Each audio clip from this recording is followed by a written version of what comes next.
Και στο 63ο λεπτό ο Ολυμπιακός πετυχαίνει το δεύτερο του γκολ με τον Βασίλη το Ρωσίδη. Ο Ολυμπιακός που είναι και πάλι στην επίθεση. Σέντρα του Γκαλέτη για τον Κοβάσεβιτς. Λάθος του Σαριέγκη. 3-0 από τον Ντάρκο Κοβάσεβιτς. Ένα ακόμη λάθος της άμυνας του Παναθηναϊκού που χαρίζει ουσιαστικά το γκολ στους γηπεδούχους σε ένα καθοριστικό σημείο για την εξέλιξη της αναμέτρησης. Μετά το 2-0 του Βασίλη το Ρωσίδη, το τρίτο γκολ από τον Ντάρκο Κοβάσεβιτς που βρίσκει και αυτός δίκτυα απέναντι στον αιώνιο αντίπαλο των Ερυθρολεύκων. Αμέσως μετά την επίτευξη του δεύτερου γκολ λίγο νωρίτερα από τον Βασίλη το Ρωσίδη.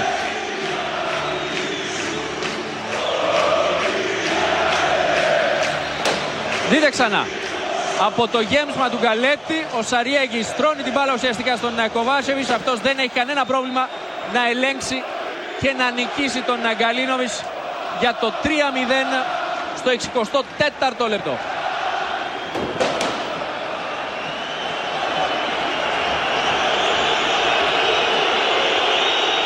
Και ενώ ο Ζωσέ Πεσέρο ετοιμάζει δύο αλλαγές, εμείς βλέπουμε πώς αντέδρασε στο τρίτο γκολ ο Τάκης Λεμονής και από την άλλη πλευρά ο Ζωσέ Πεσέρο.